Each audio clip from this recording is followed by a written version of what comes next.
Miguel Ángel Villarroel. Es profesor en la Universidad Católica Boliviana en la maestría en Ciencia de Datos y en la carrera de Ingeniería de Sistemas. Fue director del posgrado en Informática de la Universidad Mayor de San Andrés, Bolivia, en las gestiones 2011 y 2012. Ha sido profesor del Departamento de Informática de la Universidad de Valladolid, en España, entre el 2006 y el 2011, y del Departamento de Informática e Ingeniería de Sistemas de la Universidad de Zaragoza, en España, entre el 2003 y el 2006. También ha sido profesor en la Universidad Mayor de San Andrés y la Universidad Privada de Bolivia, Campus La Paz. Realizó sus estudios doctorales en la Universidad de Valladolid en España. Es especialista en ciencias de la información, en sistemas de información geográficos, Escuela Militar de Ingeniería Mariscal Antonio José de Sucre. Es ingeniero en Informática España y licenciado en Informática Bolivia. Sus áreas de investigación son principalmente HCI, CSCW, recuperación de información, usabilidad, e-learning, CSCL y sistemas web. Es revisor del Journal of Computing de Brasil. Quiero dar la bienvenida, por favor, y agradecer su participación del profesor Miguel Ángel Villarroel. Gracias, muchas gracias por la presentación. Bueno, primero, pocas veces comparto toda mi pantalla, así que me pueden confirmar que la presentación se está viendo. Se ve muy bien. Perfecto. Bueno, quiero agradecer al doctor Sologuren la amable invitación para presentar esta ponencia. Como han escuchado, yo soy del área de computación y he intentado hacer un pequeño resumen de algunos modelos, ¿no?, de matemáticos que se han aplicado para el control de la pandemia. Ha sido muy interesante la anterior conferencia y vamos a ver, bueno, uno de esos modelos también, ¿no?, en funcionamiento en mi exposición. Bien, entonces, bueno, voy a proceder rápidamente a explicar el porqué de esta presentación. De hecho, ha tenido un cambio. Realmente pensaba hacer un análisis de varios trabajos de modelado, pero la buena noticia, ¿no? La primera buena noticia es que hay abundante trabajo desde el área de matemática y áreas cercanas, ¿no?, en la construcción de modelos que son finalmente modelos matemáticos para comprender, para tratar de entender la pandemia, ¿no?, para tratar de entender cómo cómo se realiza el contagio del virus, la velocidad a la que se contagia, cómo actúa en distintas poblaciones y como nos ha mostrado el profesor en la anterior exposición, cómo diferentes actividades, ¿no?, diferentes actitudes de distintos grupos sociales pueden afectar grandemente al ritmo de contagio. Bueno, esa era la idea, pero con la abundante literatura que me he encontrado, en lo que al final ha terminado esta ponencia es una revisión histórica de algunos de los modelos y su aplicación. ¿Ya? Bien. Quiero aprovechar para recordar cuál era la situación, ¿no? ¿Cuál es la situación de la percepción del público sobre la pandemia, ¿no? Y recientemente, como vemos, esta noticia es de la semana pasada, los expertos, ¿no?, en este caso los expertos británicos, están siendo muy criticados, ¿no?, por la población. Y esto está ocurriendo porque algunas de las predicciones que han realizado recientemente no se están cumpliendo, ¿no? Y también están siendo muy atacados porque evidentemente ellos se encargan de calcular, ¿no?, escenarios posibles y algunos de esos escenarios son peligrosos y obligan, ¿no?, a indicar que existe la posibilidad de que el contagio sea mucho mayor, por lo tanto habría que tomar medidas mucho más fuertes, algo que es muy impopular ahora mismo, ¿no? Si tú dices que vas a confinar de nuevo a la gente, vas a ganar el premio al enemigo público del día o de la semana, ¿ya? Entonces es lo que está pasando, ¿no? Sin embargo, eh, lo que debemos recordar es que esta gente simplemente está haciendo su trabajo, ¿no? Entonces aquí tenemos el ejemplo de Neil Ferguson, que es uno de los profesores que dirige el centro de asesoramiento del Imperial College. Si recordamos, el Imperial College ha sido una de las primeras instituciones en en publicar, más que en desarrollar, en publicar los resultados de modelado y simulación, ¿no? Entonces, ellos anticiparon, ¿no? Por ejemplo, la catástrofe que iba a llegar a Reino Unido antes de que ocurra. Explicaron lo que había pasado en España y en Italia el año pasado, y sus predicciones eran muy utilizadas, ¿no? No solamente en Reino Unido, sino por muchos países del mundo, ¿no? Pero ahora se, lo están atacando, ¿no? Eh, y muchos le achacan, ¿no? Es, esa muchos asumen, ¿no? que él se ocupa de predecir catástrofes, ¿no? Que al final no llegan a ocurrir, ¿ya? Cuando ignoran que la catástrofe no ocurre justamente porque se han tomado medidas y ahora desde hace un par de meses ya se cuenta con vacunas. Bien. En- entonces, decíamos que los ataques a Ferguson, ¿no?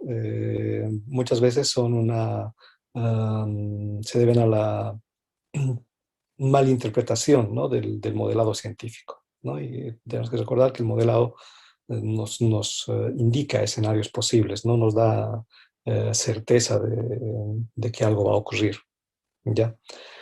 Pero evidentemente es necesario hacer eso porque eh, no podemos hacer experimentos, especialmente en este caso, ¿no? Es peligroso y además llevaría mucho tiempo, ¿no? Lo que nos queda es modelar, o sea, construir modelos, ¿no? La pandemia, ¿no? Estoy poniendo las frases, ¿no? En este caso del artículo este, que se siente. Estoy citando literalmente las frases, no las he traducido, eh, pero esencialmente nos dice, ¿no? Que a pesar de estas críticas, ¿no? La pandemia también nos ha enseñado que la población es capaz de entender algunas situaciones complejas. Pero eso depende evidentemente del nivel de formación, de cultura científica, vamos a llamarle así, de la población, ¿no? Eh, en la última predicción, ¿no? Por la que están recibiendo tantas críticas, ¿no? Advertía, ¿no? De que, eh, o más bien las del año pasado, advertían ya en marzo de que las hospitalizaciones y desenlaces fatales iban a ser sustancialmente, iban a presentarse en una cantidad muy amplia, ¿no? Debido en la ausencia de medidas sociales drásticas. Vamos a recordar que en el Reino Unido, eh, inicialmente, ¿no? Las medidas que se tomaron en el Reino Unido fueron bastante flexibles y ligeras, ¿ya? No se compararon con las medidas estrictas de España o de Italia, ¿no? Por ejemplo, que confinaron a la gente. En el Reino Unido, las primeras medidas no fueron de tipo confinamiento, ¿no? El gobierno de ese tiempo optaba por una salida mucho más vamos a decir, mucho más relajada y sin forzar a la formación, a la población a cierres estrictos, ¿no? Sin embargo, lo que ha ocurrido es que la predicción del grupo SAGE se produjo, ¿no? Se llegó, el Reino Unido, después de esa aparente tranquilidad, ¿no? En la propagación de la pandemia, entró en una ola intempestiva de alta cantidad de contagios, ¿no? Llegando a ser uno de los países con un índice de mortalidad más elevado de Europa y del mundo. Bien, las pandemias no son nuevas, ¿no? Aquí tenemos una pintura que muestra, ¿no? Los efectos de la peste, ¿no? La humanidad ha atravesado por pandemias a través de su historia ante el desconocimiento, ¿no? Eh, acudíamos a explicaciones, ¿no? Explicaciones mágicas o explicaciones eh, que escapaban, ¿no? Del mundo real, ¿ya? Eh, Sin embargo, ¿no? Poco a poco, con el avance de los conocimientos, se llegan a situaciones de mayor comprensión de la pandemia. En este caso me permito mostrar a John Snow, John Snow era un médico en el Reino Unido, que en el siglo XIX logró pues, realizar un control de un brote de cólera en Londres. Esto se realizó simplemente recurriendo a un mapa y, bueno, simplemente, ¿no? Recurriendo a un mapa y ubicando las posiciones, ¿no? de la gente que había sido contagiada por cólera. Y pronto se dio cuenta que estas estaban, que la mayoría de casos estaban cerca a un desagüe, ya así, cerca a una fuente de agua, ¿no?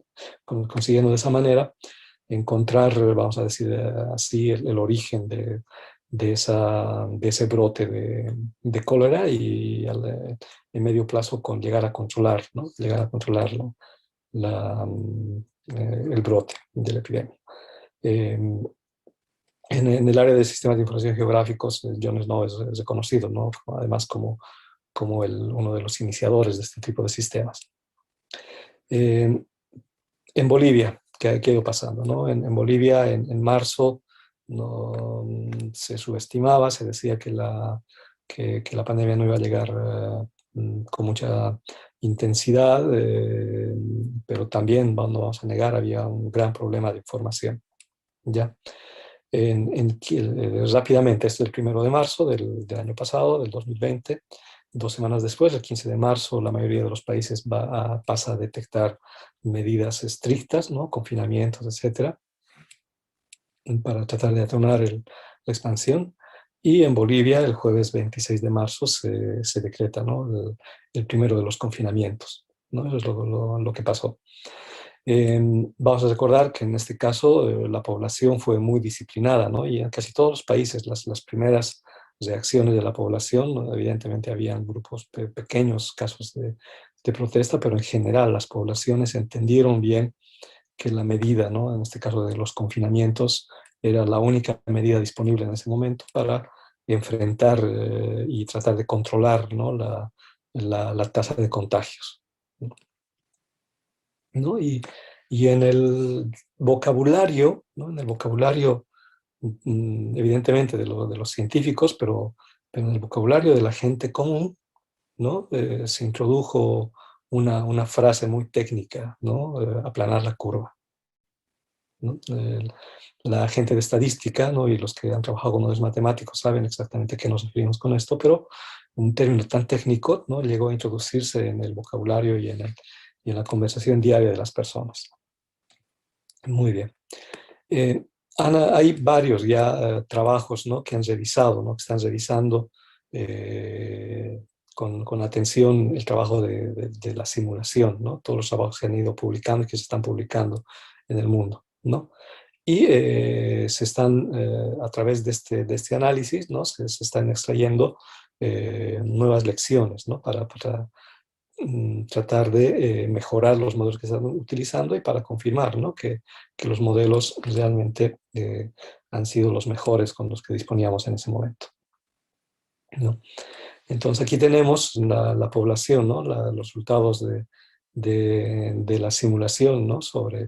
Eh, sobre el modelo, ¿no? del grupo SAGE con Ferguson a la cabeza en el Reino Unido, ¿no? prediciendo, ¿no? el número de muertes, ¿no? por poblaciones de 100.000 habitantes, ¿no? en el Reino Unido y en Estados Unidos.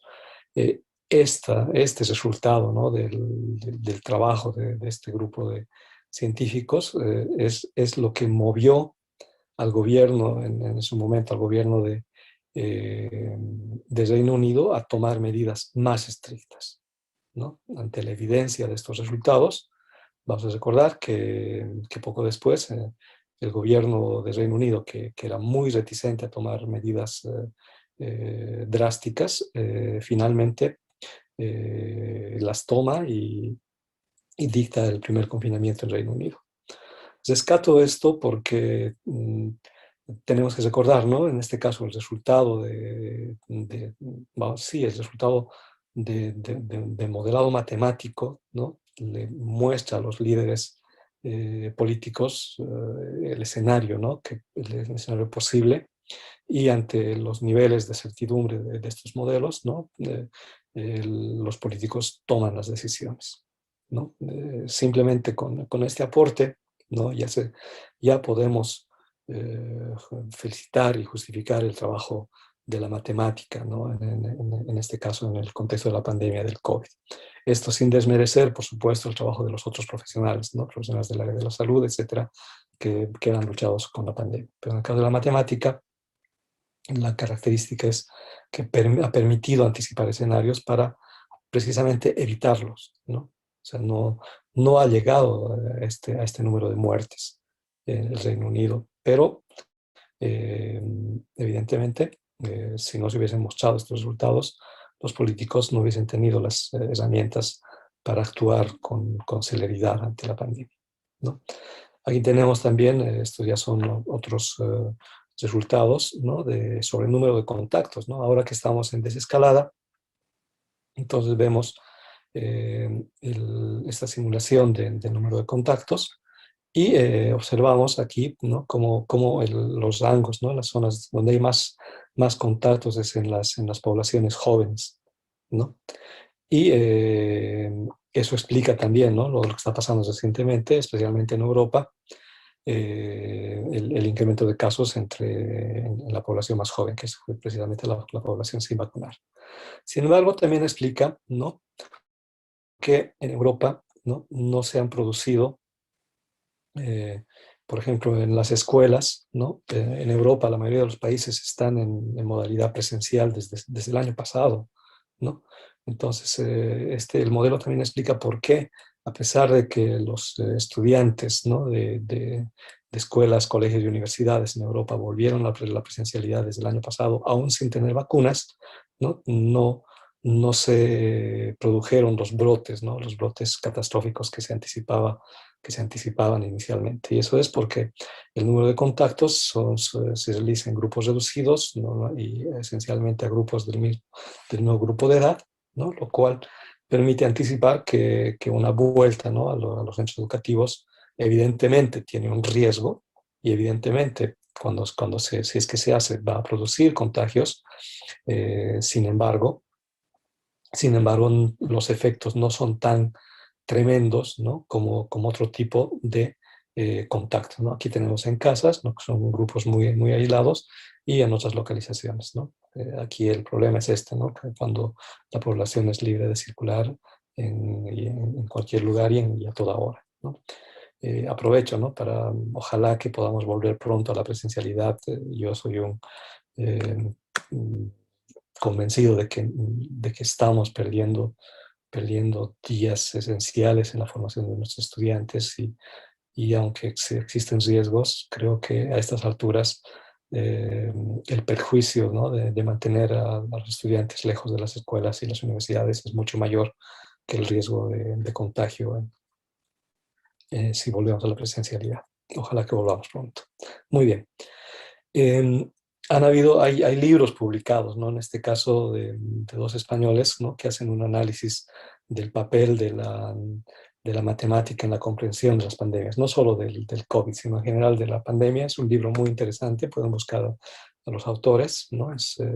Y aborda, ¿no? Con profundidad el uso matemáticos toda la aplicación de modelos, ¿no? Y entre estos modelos menciona el modelo SIR, ¿no? En el que nos hablaba el profesor en la anterior presentación, y también otro tipo de modelos, ¿no? Como las series temporales y los procesos markovianos. ¿Ya? Bien. En general, lo que los modelos matemáticos nos permiten saber o nos permiten estimar es cuándo se va a producir el máximo número de contagios, ¿no? Nos permiten estimar la forma de esa curva, ¿no? Para tomar medidas, ¿no? Que permitan que el número de contagios y el número de fatalidades, ¿no? Sea reducido. Bien. Eh, el primer modelo, ¿no? El CIR, ¿no? Fue presentado en 1927 por Kermat y McHenrick. Eh, es un modelo muy sencillo y elegante, ¿no? Que se ha popularizado desde 1991. Hay otro, ¿no? Por ejemplo, el SEIR, que además incluye a los que ya son inmunes, ¿no? A los que han sido expuestos y son inmunes a la enfermedad. ¿Ya? Esencialmente, bueno, afortunadamente tenemos la anterior presentación, es un modelo basado en ecuaciones diferenciales, ¿no? Que a partir de un infectado inicial, de un estado inicial, va calculando, ¿no? La tasa a la que fallecen, ¿no? Los deslaves fatales, nos permite calcular el número de recuperados y el número de población inmune, ¿no? Este es esencialmente el modelo, ¿no? Con sus transiciones, el flujo de estados, el número total de la población se divide, ¿no? Entre los susceptibles de ser contagiados, los infectados y los recuperados, ¿no? Y las ecuaciones diferenciales correspondientes. A pesar de la simplicidad del modelo, ¿no? El modelo ajusta bastante bien, ¿no? A algunos brotes. Y es mucho más exacto cuanto más se conocen detalles de los procesos de contagio, ¿no? El problema, ¿no? Inicial con el coronavirus era que no se conocía, ¿no? La famosa tasa de contagio R, ¿no? Bueno, entonces en esta revisión histórica, este es el artículo original, ¿no? Estas son simplemente algunas capturas. El artículo original está disponible en Internet, ¿ya? Y tanto para estudiantes de matemática como para estudiantes de estadística y estudiantes de computación, es un modelo que es un artículo que vale la pena leer, es precioso y yo voy a pedir a los estudiantes que hagan una revisión del artículo, es muy bonito, ¿no? Otro trabajo aquí tenemos, ¿no? Un modelo que utiliza también un modelo de contexto simple, ¿no? Basado en ecuaciones diferenciales, pero en este caso la implementación, ¿no? Lo interesante de esto es que está implementado sobre Excel, ¿ya? Lo cual nos dice que una vez que construyes el modelo matemático, no necesariamente tienes que recurrir a grandes, ¿no? Instalaciones de supercomputación, sino que eventualmente, ¿no? Si los datos caben en el ordenador, puedes utilizar herramientas tan sencillas como Excel, ¿no? Para obtener resultados del modelo, ¿ya? Vaya, perdón, tenía aquí el ajuste de la curva, el modelo que estamos viendo tiene un nivel de precisión bastante elevado, ¿no? Superior al 95%. Bien, en este otro caso vemos un modelo, en este caso basado en agentes, para la simulación, ¿no? En este caso, además, permiten, ¿no? Relacionar las interacciones, ¿no? Y la secuencia de estados, vamos a decir, entre cada uno de los agentes, identificando la población susceptible, los enfermos latentes, los enfermos que están infectados, el periodo de hospitalización y la recuperación, ¿no? En concreto, en este caso, este estudio llega a demostrar, ¿no? Eh, que las escuelas, evidentemente, son un foco de contagio, pero no son un foco de contagio caliente, ya un hotspot para producir más contagios. Y ratifica, ¿no? Que depende, otra vez, depende de las medidas que vayan tomando en cada grupo para reducir la tasa de contagio, ¿no? En este otro caso es un grupo de España que realiza también otra simulación basada en agentes. Y aquí tenemos el algoritmo de simulación, ¿no? Entonces hace una simulación por ciudades para finalmente llegar a los individuos que se están simulando, ¿no? Y si el estado del individuo es infeccioso, entonces se actualiza el estatus y se computa a partir de ese individuo el contagio sobre el resto de los individuos, ¿no? Y con eso se puede conseguir, ¿no?, resultados sobre intervención individual, intervención social y efectos sobre medios de transporte. Es bastante interesante. Esta es la red de estados del modelo de simulación, ¿no? Y los resultados, como ven, son muy interesantes, ¿no? En rojo vemos el número de infectados y el número de muertes reales, ¿no? En Madrid, y en azul vemos los resultados de la simulación, ¿no? En el caso de las muertes, el resultado en simulación difiere, ¿no?, un poco, pero se estabiliza, ¿no?, en el tiempo. Bien, este es otro modelo, ¿no? En este caso un modelo ARIMA, que utilizaron en Italia, otro de los países muy afectados por la simulación.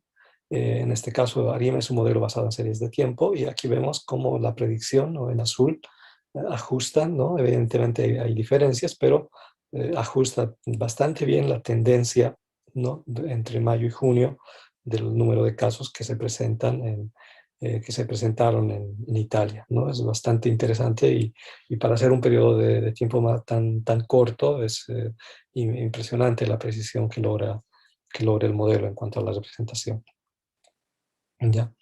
Finalmente, este otro trabajo, ¿no?, permite aplicar el modelo, ¿no?, el SIR, el modelo tan simple, tan sencillo, pero vemos que en este caso, para el número de hospitalizaciones, el modelo es eh, bastante, no voy a decir exacto, mejor, ajusta bastante bien las tendencias de la curva al número de casos específicos que se fueron presentando, ¿no? Y en este caso son datos de distintos países y de la ciudad de Nueva York, ¿no?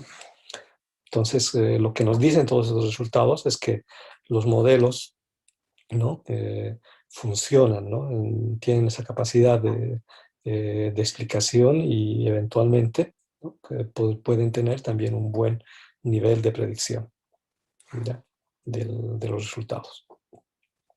Bien, entonces, bueno, la primera conclusión, les he mostrado solamente unos cuantos trabajos, ya eh, fácilmente, seguro que ya los trabajos en cuanto a modelos y resultados en la aplicación de modelos matemáticos, seguro que hoy en día ya supera los miles de papers y de trabajos que se están publicando, ¿no? Y sí, la actividad continúa, ¿no? Entonces, esa es una noticia muy buena, ¿no? La aplicación de los modelos es abundante, y los resultados también se están publicando son abundantes, ¿no? Y como decíamos, los modelos demuestran su solvencia para la simulación, ¿ya? Entonces, lo que evidentemente la población tiene habilidad para comprender estos modelos, pero eso depende también, no vamos a engañarnos, la comprensión del público depende en gran medida de los mensajes que reciben de los medios de comunicación, y con los medios no nos restringimos solamente a los medios masivos, sino también tenemos que tomar en cuenta las redes sociales, ¿ya? Y también depende de esa comprensión de la cultura científica de la sociedad, ¿no? Entonces, mientras menos cultura científica haya, la sociedad está más expuesta, o es más difícil que el público en general entienda, ¿no?, los resultados de estos trabajos. La importancia, ¿no? En realidad, para el público en general no es necesario, no queremos que entienda el modelo, pero queremos que entiendan, ¿no?, la importancia de los resultados, y los posibles escenarios que se pueden anticipar, ¿no?, para realizar una mejor toma de decisiones. Entonces, para mejorar justamente la cultura científica, tenemos que reconocer que es necesario difundir, ¿no? Difundir de una mayor manera los resultados de la investigación, ¿no? En este caso, los resultados aplicados al COVID. sin la ayuda de estos modelos, ¿no? Los tomadores de decisiones no podrían tomar medidas adecuadas, ¿no? O su capacidad de tomar medidas adecuadas se reduciría significativamente, ¿no? Eh, y sin olvidar, ¿no? Sin olvidar siempre que los modelos tienen un margen de error. ¿Ya? Y esto me permite recordar otra vez, ¿no? A Reino Unido, y la última predicción, ¿no? Los investigadores justamente advirtieron, ¿no? Que en Reino Unido iba a haber, se iban a producir 40.000 contagios diarios y eso no ha ocurrido, ¿no? Y no, en algunos casos se asume que la vacuna está funcionando, pero la bajada, ¿no? En los resultados del modelo ha sido tanta que están buscando, ¿no? Están buscando más explicaciones, ¿no? A esa bajada brusca, ¿no? Lo cual nos ratifica, ¿no? Los modelos no son perfectos, ¿no? Y no tienen que serlos, ¿no? Eso nos dice que hay que seguir trabajando, ¿no? Y en el caso de la matemática, ¿no? Nuevamente me permito, ¿no? Me permito eh, eh, rescatar estos resultados, ¿no? Y animarnos, ¿no?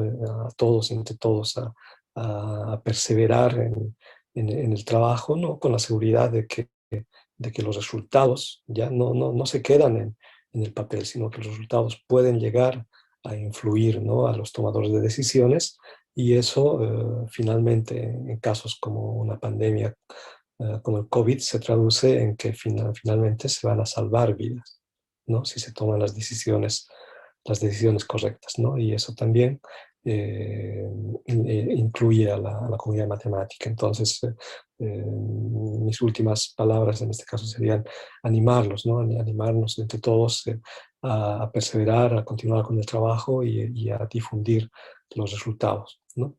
Eh, Antes de cerrar, también quisiera hacer una autocrítica, ¿no? Desde el lado de la computación se está poniendo de moda, ¿no? Es utilizar estrategias de machine learning para, entre comillas, obtener proyecciones de la pandemia, ¿ya? El problema de utilizar esos modelos es que son modelos, especialmente los modelos basados en redes neurales y deep learning, es que son modelos que no permiten explicar por qué se están obteniendo esos resultados, ¿no? Que es la gran diferencia con estos otros modelos, con SIR, modelos de agentes, modelos continuos basados en ecuaciones, es que en esos modelos el, el, el, el, el matemático o el estadístico, ¿no? Que utiliza esos modelos es capaz de explicar por qué se están produciendo los resultados. En cambio, cuando utilizamos técnicas basadas en redes neurales principalmente, no tenemos esa capacidad de explicación, ¿ya? Y finalmente los mejores modelos que están demostrando son modelos de tipo ARIMA, ¿no? Que son basados en series temporales, muy lejos de lo que ocurre en una red neural. Y en ese caso sí hago una autocrítica, ¿no? En el caso de la gente de computación, utilizan modelos de los que desconocen cómo funcionan internamente, introducen datos y obtienen resultados, ¿no? Lo malo es que como eso está de moda, pareciera que tiene mayor difusión que los resultados obtenidos con modelos mucho más serios y mucho más sólidos. Pero bueno, eso tampoco los debe desanimar. Hay que seguir trabajando y nuevamente los modelos matemáticos funcionan y sin duda estoy seguro de que han salvado vidas en todo el mundo. Bueno, gracias y nuevamente gracias a la Sociedad Boliviana de Matemática por cederme este pequeño espacio. Quisiéramos invitar a los participantes a formular preguntas. Si quieren participar de esa forma, por favor, van a ver en la parte inferior de sus monitores un botón llamado reacciones. Si lo presionan, se va a desplegar un botón llamado levantar la mano. Por favor, levanten la mano y les vamos a dar la palabra. Gracias.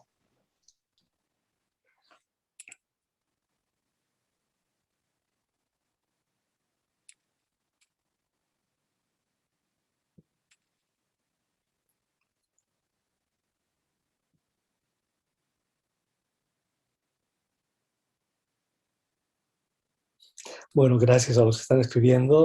Algunos veo que hay alguno que es mi estudiante.